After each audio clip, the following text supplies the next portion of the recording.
Read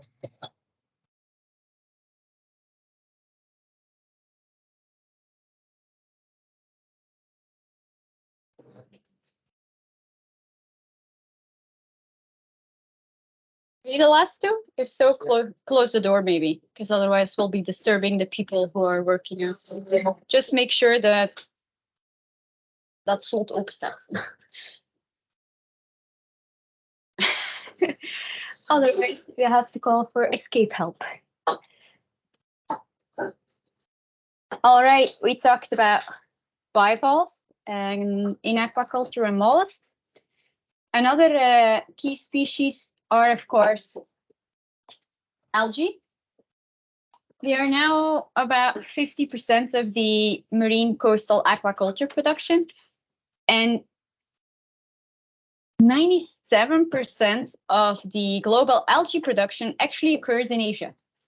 So even though we have some very limited seaweed farming in a little bit in Europe and North America, the majority of it actually happens in Asia, where it is a local and traditional food crop, and where they have a large variety, both in terms of diversity of species as well as types.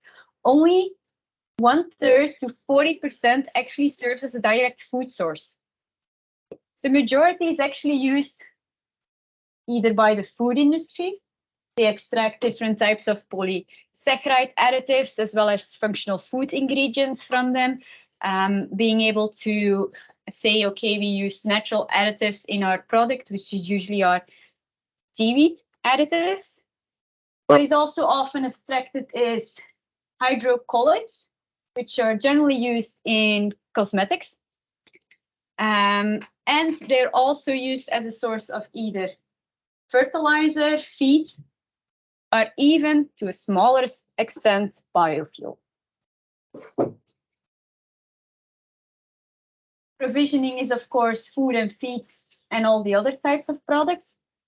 Cultural ecosystems, particularly in Asia, heritage and local cultural events are very important in the seaweed crop. It's also often a seasonal crop. So you often have local communities that in the seaweed season fully function as seaweed aquaculture town, but then when the season is gone, they look into other alternatives. They change to either fishing or to tourism when it's too hot to culture seaweeds. And so they make the switch often with the entire community, because when the crop is collected, it's really the entire community that helps in collecting the crop, processing the crop, and putting it on the market. It's a pity for us, but most of the local and best species don't even make it to the European market because the demand in Asia itself for seaweed is extremely high. So what we get on the European market is only a very bad version of the high quality seaweed you can actually get in the Asian market itself. In terms of supporting ecosystem services, seaweeds often lead to enhanced biodiversity based on first initial studies. It provides several regulating ecosystem services in terms of bioremediation. It's also claimed to contribute to ocean acidification, but most of that research is still ongoing because most of that research has only been recently set up from European North American interest in seaweed, and there's no historical documentation often in the Asian seaweed farms. Carbon sequestration, particularly for wild seaweed farms in the or wild seaweed forests, actually. In the Atlantic Ocean, we have actually forests of seaweeds that you can compare with the Amazon forest that store huge amounts of carbon. And I'll give you an example of that with this movie.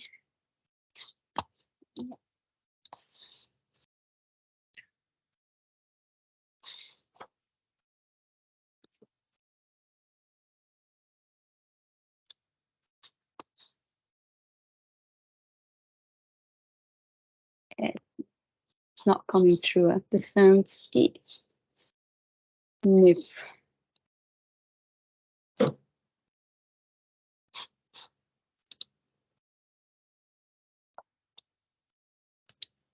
Let me try again.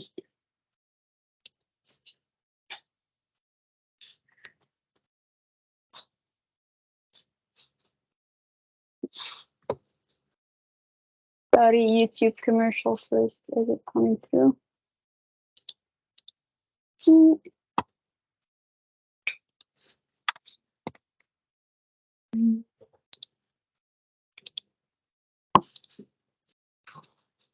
No.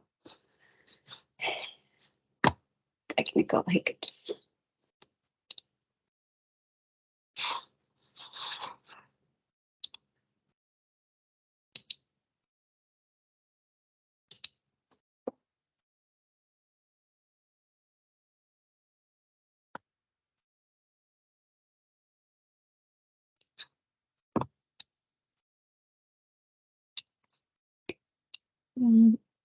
The link here and see if it works locally first.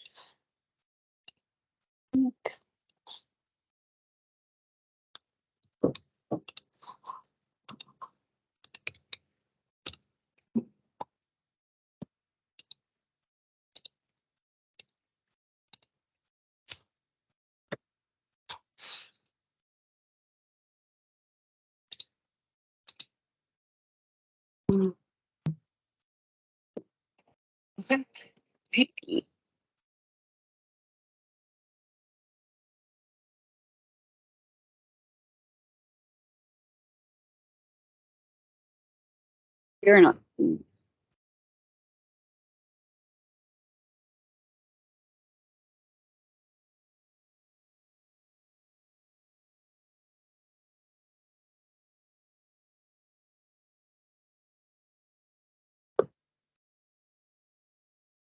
Yeah.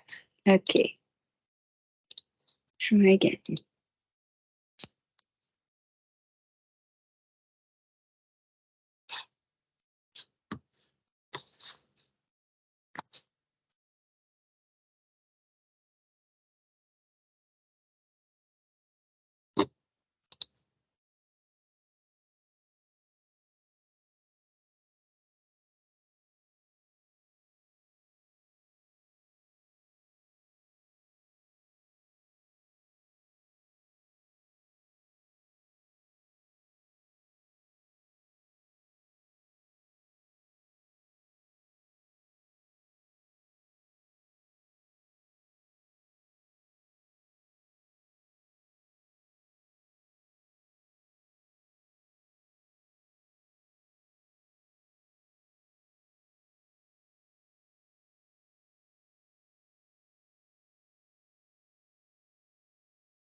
There we go. So they talked particularly in this video about a trawler exclusive zone.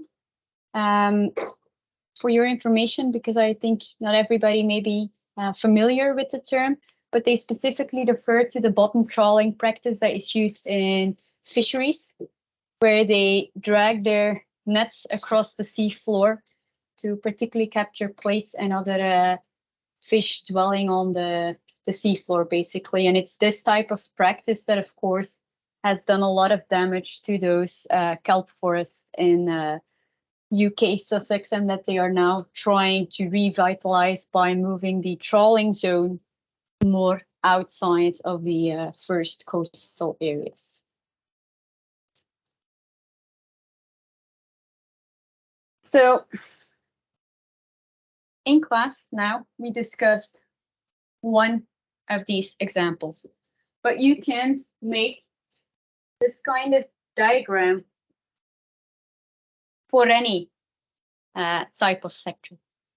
So think about that yourself as well. It's a very good practice to do that, because this is often one of my exam questions, to really go into detail on these different types of services per sector. So when we talk about food, we particularly talked about seafood, and we saw that it was a major source of animal protein.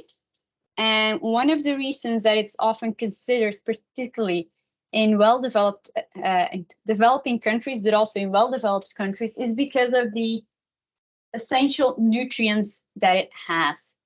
So in addition to often not being high in saturated fat, it also contains several fatty acids that are essential. Think about EPA and DHA.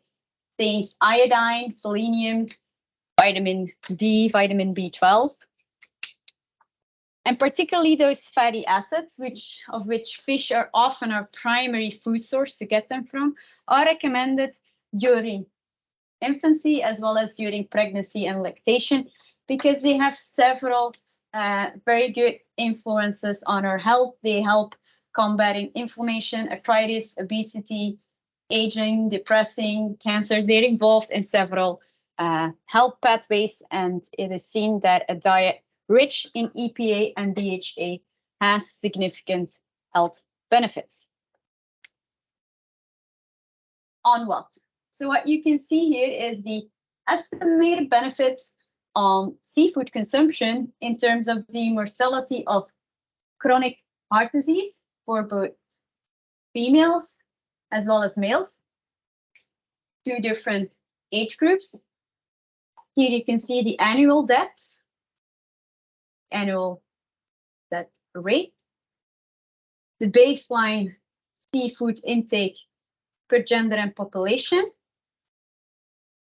and the median change in chronic heart rate at the mortality at the current intakes of seafood. So you can see here in the average or general population, it leads to females, it leads to 43 less deaths on a total of 900. Whereas with males, it's much higher effect. And here, of course, in the older age groups, it's a much higher change because you're more susceptible to chronic heart disease at a higher age. Then they looked at the additional median change, so the extra change if you would eat more than, if the intake of seafood would be 50% higher, so 1.5 times as much as the basic seafood intake. And you see again the added reduction it would bring in chronic heart rate disease. We're seeing a similar study if we look at the IQ improvement. And here, the nice thing about this is they compared it between seafood with low metal mercury and seafood with high metal mercury. Why metal mercury? Because metal mercury is a pollutant that is particularly present in seafood.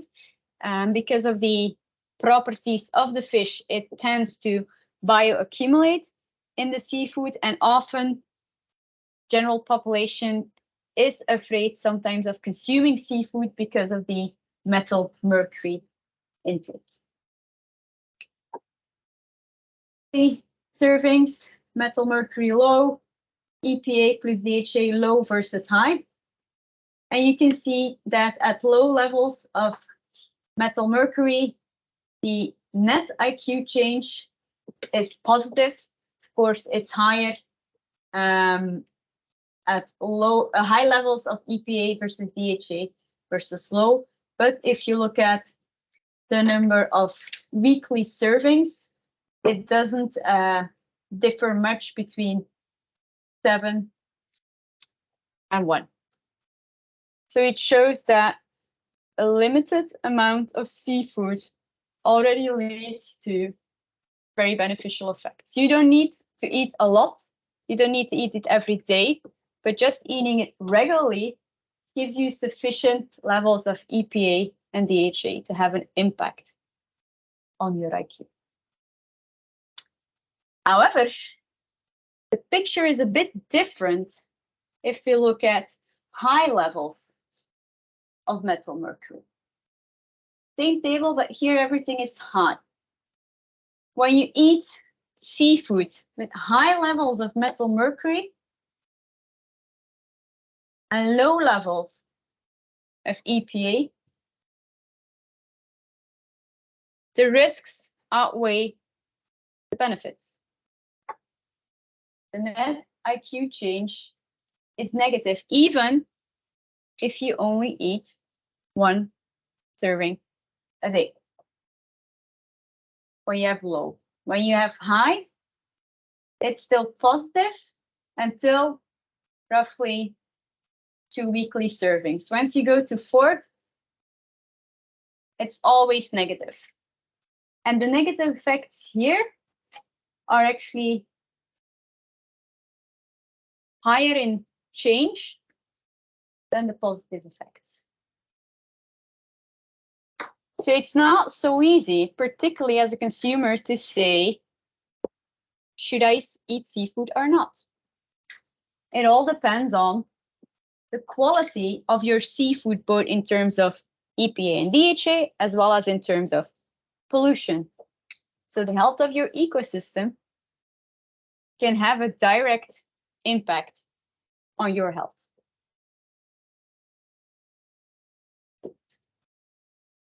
On average, and this is what is often also used to inform consumers, as the nutritional value per group of seafood, as well as the impact it has on greenhouse gases, because in addition to healthy food, consumers also want food that's sustainable. Of course, see that the higher you are fishing on the food chain, so the fish you eat are, of course, less sustainable than if you would eat lower level trophic food chain animals. So when we talk about seafood and we talk about our health, we really need to look at the environment and the impact the environment actually has on our food, because often that determines whether we want to eat it. We want to eat healthy food that doesn't contain a lot of pollution, and preferably an increasing number of consumers also want to eat sustainable food, food that has a lower environmental footprint. Looking particularly at pollution, most of the pollution in seafood originates from metal mercury, PCBs, persistent organic compounds, heavy metals, and an increasing number of emerging contaminants of concern, pharmaceuticals, perfluorinated organic compounds, and microplastics. However, with microplastics, even though they're increasingly present in seafood, we still have to say that the amount of plastics you will get from your plastic drinking water bottle will be much higher than what you could ever get from a fish. Any plastic reagents that you use to put your food in will release more plastics than a mussel can ever contain. So, particularly with plastics, we need to put things a little bit into perspective. Mussel contain on average between 0.05 to 1 particle per mussel. That's because in the ocean we find less than 1 microplastic in a bucket. In bottled water, you already find between 1 to 100 plastics. And the more you put the cap on the bottle, the more you create friction, the more you release plastics in your bottle. Same goes for any type of microwaved container you will use. Anytime you create friction, by scratching, by reheating, washing, you will generate more microplastics than your mussel can actually ever filter in the water.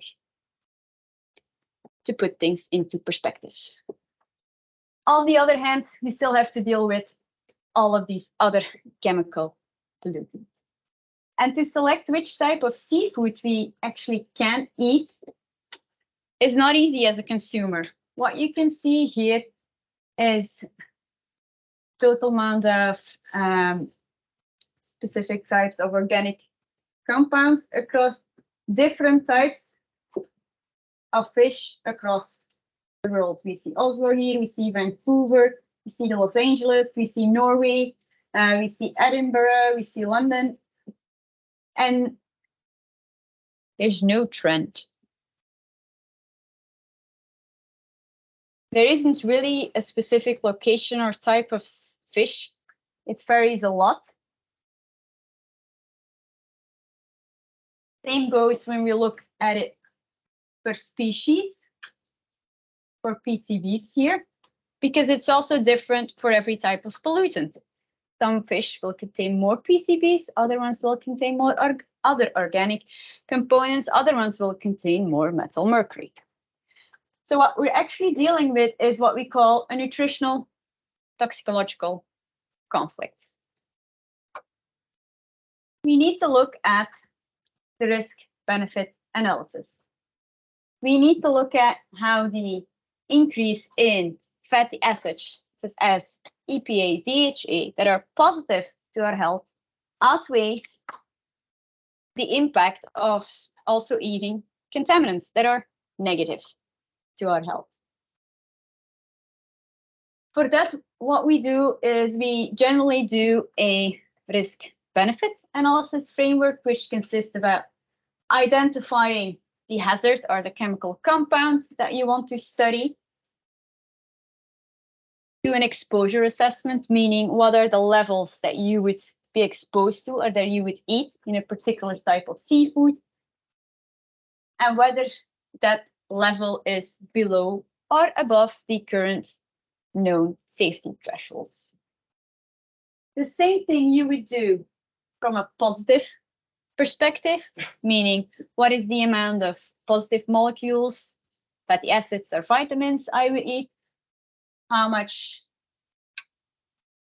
would this lead to improving my health? And you have the risk and the benefit. Then you have to see, okay, do the risks outweigh the benefit? And what in the end is the best decision? This is, of course, not something you do as a consumer. This is what the Department of Food Safety does from a government perspective on guidelines or public health guidelines of eating certain types of fish. This is what they do, because as a consumer, it's almost impossible to do this, which is why some people say, I don't eat seafood. Other people say, I don't care. Because in the end, what you're trying to do in a risk benefit is what's the true benefit in absence of the risk versus the observed benefit. What's the true risk in absence of the benefit versus the observed risk? Preferably, you want to eat food that leads somewhere between the observed benefit and the true benefit. And not here, because here you're always ending with a risk.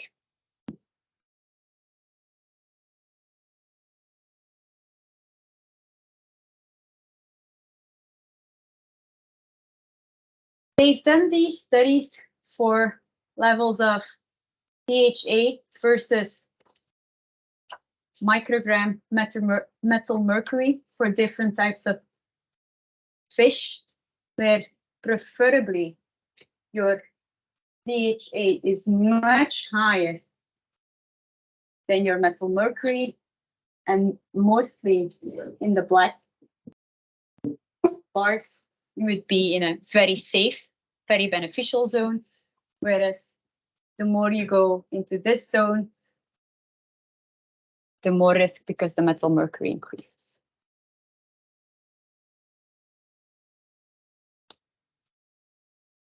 The Department of Food Safety of this faculty has actually done it for several different types of components and made a summary in terms of the total toxic equivalent, putting everything into the mix versus different food patterns. Current pattern, 50% lean, 50% fatty fish, only fatty fish, and looking at the amounts of deep EPA plus DHA. So if you put that into a graph, what you would get is the total toxic equivalent for daily recommended. You want that to be below 1. Below 1 meaning no risk, no harm. EPA versus DPA intake versus the recommended daily intake. You want this to be above 1. You're already seeing that being on the left of this curve and above this curve, it's very challenging. Current consumption patterns actually means that in all cases that they studied in this group, consumers are well below the toxicity intake, but also below the recommended fatty acid intake, implying that they would need other food sources to supplement their diet. If you would switch your consumption pattern to 50% lean, 50% fatty fish, it wouldn't make that much of a difference. So we have 3 blocks on increasing consumption per week. If you would increase or change your feeding pattern to only fatty fish, you're gaining a lot here in terms of EPA and DHA, but depending on the pattern, you're really at the border also of toxicity. Does this mean you shouldn't eat fish? No. This means that we should stop polluting our environment because we're literally polluting our food.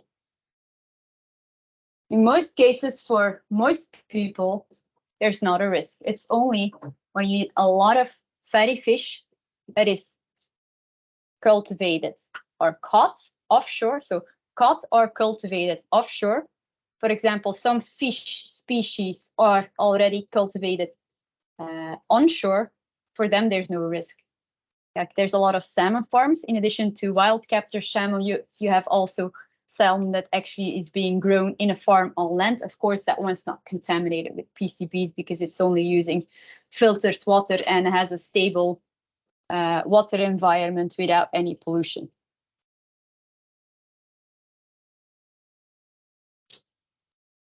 But where I'm going with this is I want you to take a closer look at the next couple of figures, because here we're going to look into the different consumption patterns and the toxicity intake across the world. What you can see is most Western regions are particularly fine. They don't have sufficient EPA or DHA, but they're well below the toxicity limit. And in most of those regions, we're particularly talking about Western countries, which means that it's usually countries where populations already have access to a very diverse diet.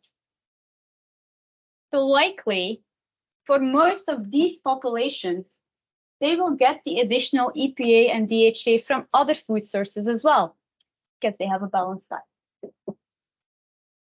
Looking at these zones, which is particularly tailoring the small island states, while they reach their recommended daily intake in 1.2, their toxicity intake is between 1 and 2. So they're actually almost eating double the amount of metal mercury that they should. And when we're looking at those populations, those are often associated with small island states, developing countries. They don't have a lot of other food sources. They cannot rely on a balanced diet to fulfill their needs or to scratch fish from the diet to reduce their metal mercury intake. They're stuck with bad quality foods. Often these states are also small island states, so they don't have a lot of room to put a high-tech salmon farm to culture salmon on land. In most cases, the increased pollution that they're seeing is often not even coming from their own industries. It's coming from major shipping vessels that transport goods between Asia and Europe and North America. It's coming from pollution streams that are also things we profit from. So it's the most vulnerable that are the most at risk to factors that are often the least under their control.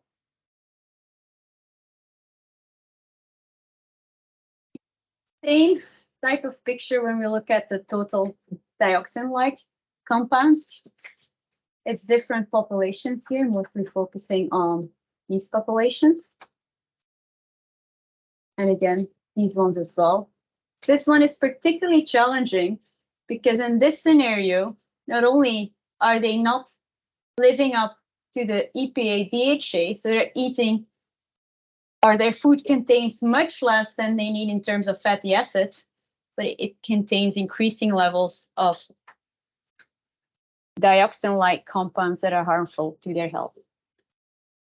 And again, it's people that are living in countries that are developing, that have less access to a balanced diet, for whom it is not so easy to replace toxic equivalents to a healthy food crop.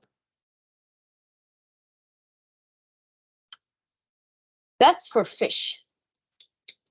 Because seaweed is up and rising in Europe, and because a large proportion of our global population does eat seaweed, I also included this year, first year, because it's, as you can see, it's fresh out. It's a paper of 2022. Some information about contaminants in seaweed. What you can see here is different types of seaweed.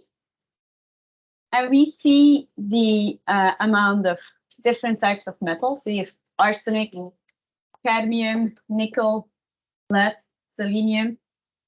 And they compare the levels when you would eat the seaweed directly, or if it first undergoes a washing process.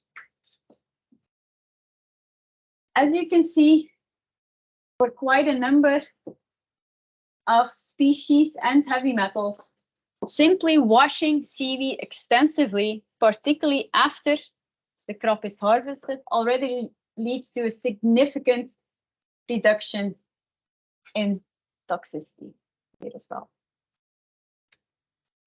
However, not for all, and not for all metals, and not for all species, particularly for lead here, as well as for cadmium here. Lead and cadmium are some of the, together with arsenic, are some of the most toxic metals to our health. They are, you can't degrade them. Unlike organic compounds, there's no way to detoxify them. There's no way to degrade them. They're just heavy metals. They are easily taken up into our body because they can be taken up through the same receptors as we do with our essential metals that we need. And some of them, particularly arsenic, are also carcinogenic.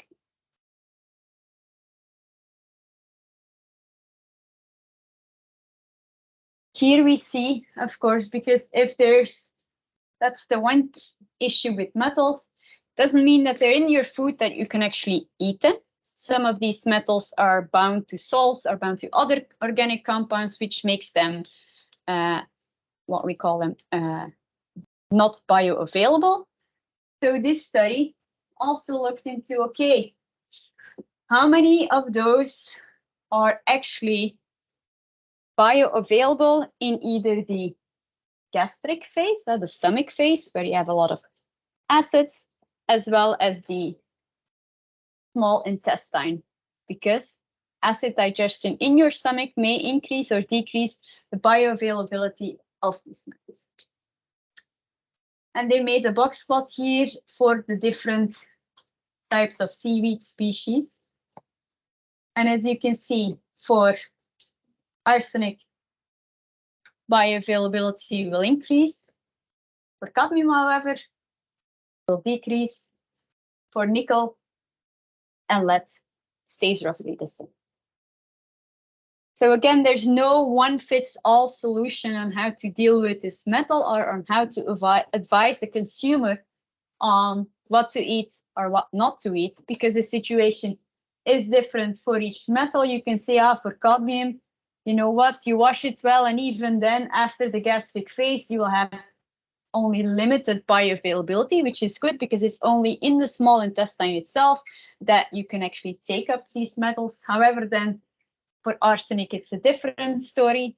So again, it's too complex for the general consumer to make a well-founded health solution on what to eat or what not to eat.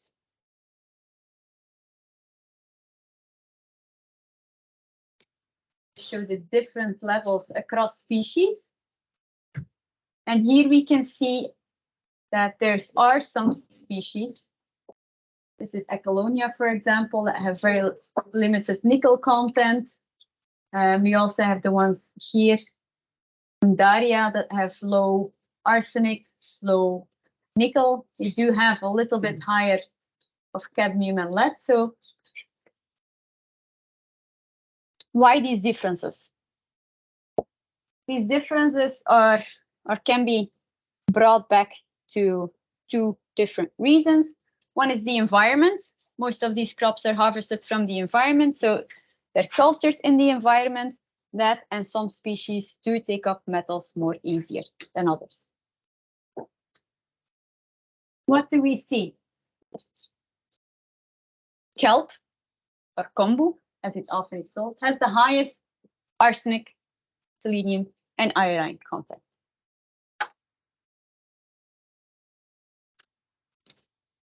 the studied seaweeds exceeded the values per minute for arsenic and cadmium 85 to 40%.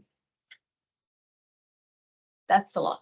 For iodine with 4%, so you can say it's kind of in the analytical margin and variation. However, washing significantly reduced concentrations of all trace elements. So unlike with fish, where the pollutants are often stuck inside the fish, and where it's very hard to get rid of the pollutants because they particularly accumulate in the fatty acid, in the fatty tissue. Here with seaweeds, we know that washing significantly reduces. The better you wash, the better you mix, the better you get rid of the heavy metals. It also means that you should take care in discharging your washing water, because your washing water will contain or may contain significantly high values of these trace elements as well. This is one of the first studies that has actually looked into this. It's a study that involves quite a number of researchers from our faculty, from the food safety department, as well as from the biotech department. And the reason why there's not a lot of work on this is because the lack of Western interest. Only recently, seaweed has gained traction, and so in Western countries, so both in Europe as well as in US, and so only recently sufficient funds have been available to really look into the distribution of these seaweeds. Nevertheless, if we look at epidemiological evidence, we do see that populations and communities that have a diet that is high in terms of seaweed have more health benefits. They live longer, they have less NCDs. So with NCDs, we're talking about any type of non-communicable disease, such as cancer, but also dementia, Alzheimer, obesity, chronic heart diseases. All of these rates are a lot lower in communities with a seaweed diet, and even lower than when you would compare it with what we generally know is a good Western diet, such as the Mediterranean diet. So despite all of this, it does mean that eating seaweeds from an epidemiological point of view does outweigh, the risks outweigh the benefits, basically. But there's a lot of more research to come in the next couple of decades on this likely. Brings me almost to the end of my story. So how do we tackle the blue economy then? How do we interconnect everything we want to do at sea that has an impact on the environment, to do it well, to do it sustainably, so we minimize the impact on the environment, because that environment serves as benefits for us. Today, we mainly focused on food. So how do we keep that food healthy? How do we go to a sustainable ecosystem? Because we want to ensure food security. We want to move from a fossil-based economy to a bioeconomy, both in terms of energy production as well as using fossil-based production for anything else. And we want to unlock further the potential of our oceans and seas without impacting the environmental health. We want to use well what we don't use yet, but we want to use well in terms of economic well, health well. An example using ulva. Why ulva? Ulva is a green seaweed. It's particularly well known in Asia. You may have seen it as well in several news headlines, because in China it blooms tremendously during heat waves. So what you usually see is you see a Chinese coastal town that has, instead of a nice blue sea, you see a slimy, messy green sea. And because it's so hot, because it's the only refreshing environment available, you literally see people in boats in any type of inflatable in a green smurry. It doesn't look at all nice. It doesn't look at all fun, but that's what happens in China also, because ulva isn't toxic at all. It's basically sea lettuce. So one thing people have been looking into, when we have such a green algal bloom, we have such an ulva bloom, because it's being a nuisance in the coastal towns, it doesn't look nice, can we harvest it? We don't need to culture it, but when it blooms, can we harvest it and use it sustainably? So they made it into a biorefinery unit that is able to harvest it, get it out of the coastal touristy environment so they can have a nice beach and a nice coastal environment. And they made an entire process. First thing, getting out. Salt, mineral salt. 40% of the biomass. Used as liquid fertilizer. From the next residue, we get out the lipids. The lipids, the polyunsaturated fatty acids, and other ones, only a rather small rest stream, but we use it as food supplements or feed supplements. Next thing, ulvan. Ulvan is a natural polymer, meaning we can use it in a multitude of applications as a polymer replacement. We can make kind of a bioplastic out of it. It's used in polymer technology, but also used in tissue engineering as a biomedical sector because of its inherent natural properties. It's often also used in food as a hydrocolloid. About 20% of the biomass goes to that. Next step, proteins. Either dietary proteins, often used in food or feed, or bioactive peptides that we can use as bioactive molecule, either as active peptides in the green chemistry industry or nutra or pharmaceutical. And the final residue, cellulose. Cell walls, basically, we got everything else out of it. We either use it in nanotechnology or we use it as a biofuel. This process valorized the entire waste stream of ulva. I call it a waste stream because that's what it's seen now in regions dealing with ulva blooms.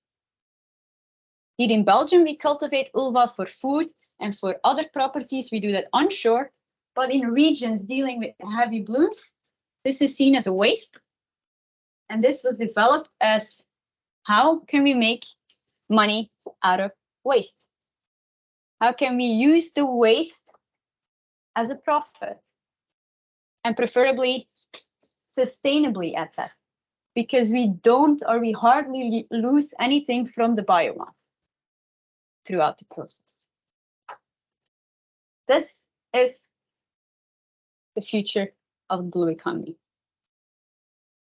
Making money in different types of sectors and increasing the socioeconomic development of that coastal city, because you're resolving at the same time a major tourism problem of the harmful algal bloom.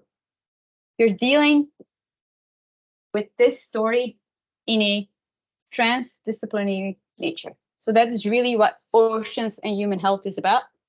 You're hitting several of these SDGs at the same time.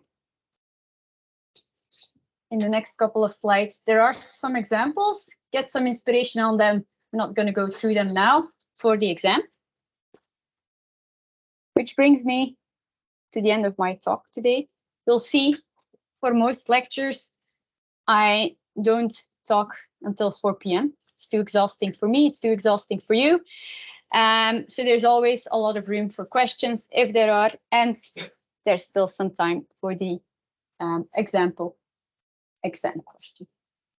The easy one, I hardly ever ask this one. It depends if I find enough difficult questions or if I need one to fill in and get to the maximum of points. I sometimes ask this one.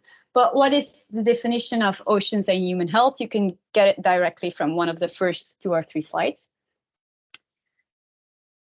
One I ask a lot, and I often replace aquaculture by any type of blue economy sector, is discuss how aquaculture, offshore wind, whatever, can have a significant positive impact on health, and discuss for one mariculture group. So you can choose between algae, between bivalves, between fish, between crustaceans, whatever you want, for potential positive impacts or services.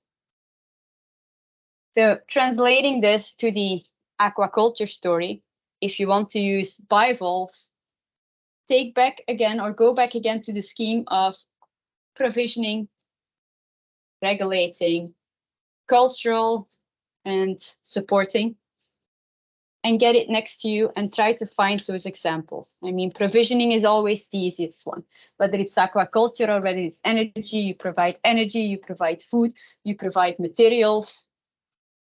Regulating and supporting are challenging. People always mix those two. But there's sufficient examples in the slides for you to learn different. Supporting is filling the needs for others. Think about the habitat, etc. Regulating always relates to a cycle. Carbon sequestration, denitrification.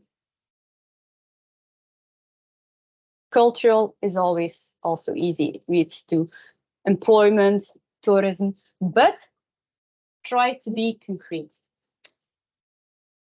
Try to be concrete in your examples. So don't just say tourism, say it affects tourism because it leads to increased visits to the town. Try to give a concrete example. I don't want an answer that can be answered to any types of the questions. You can answer tourism, period, for almost any type of sector. Doesn't need to be long. I don't need 10 lines. In one sentence, give a concrete example. This is often not a right or wrong. Some of these examples don't even need to come from the course. They can come from things you've learned yourself or things you experienced yourself, but try to be concrete. We'll see some more examples in the discussion sessions as well. The most challenging one is illustrate the interactions between human health, environmental health, and economy for one blue economy sector. Let's take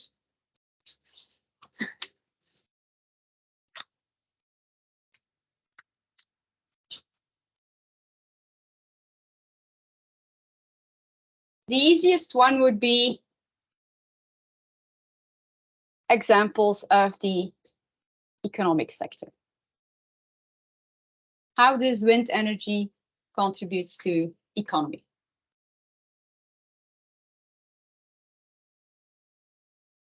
What does right? Indeed, it provides us with energy. I'm just going to plug this one in so the students don't lose the recording.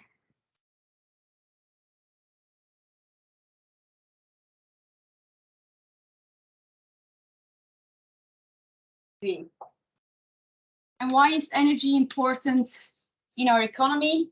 Because we use it a lot, meaning it drives, in Belgium, it would drive the index. We've all seen how energy prices lead to increasing food prices, increasing energy bills on domestic households. So energy is a major contributor to the economy.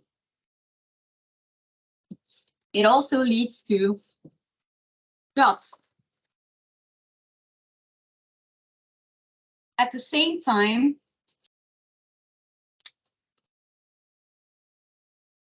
putting an offshore windmill farm may impact the environment.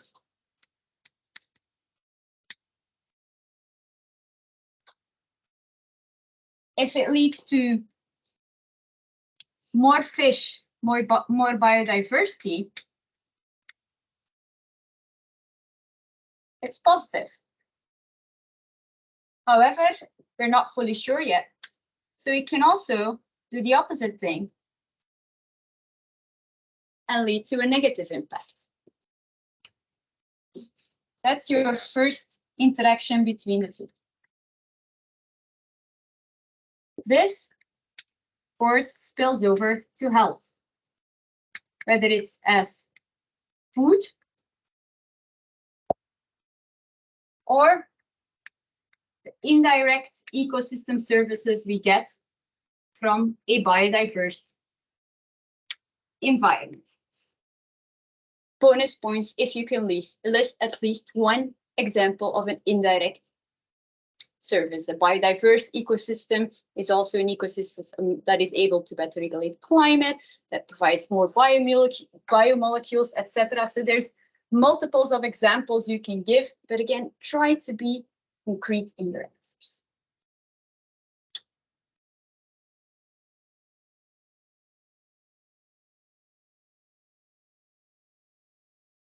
When we affect price and availability,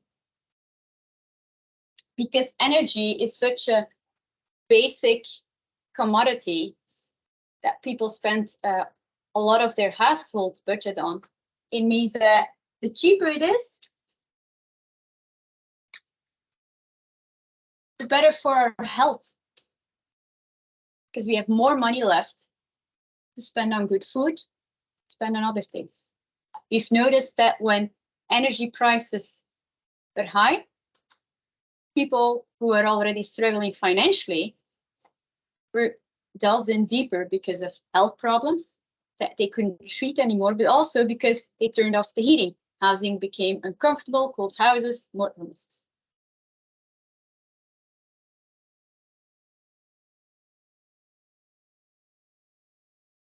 At the same time,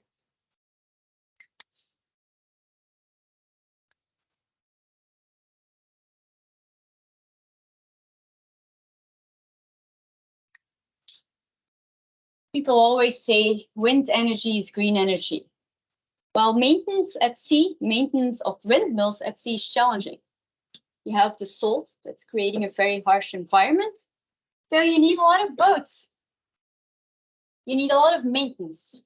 Often these boats are fossil fuel-based boats, meaning they pollute, and they often pollute a lot. This can have a negative impact on here, and then of course it has a negative impact on it. I can make a full blackboard still about possible interactions. There's no right or wrong on what interaction you should give, but it should be relevant, it should be concrete, and it should be hitting those economy, human health, and environmental health. How many should you list? I usually leave sufficient space for your answer.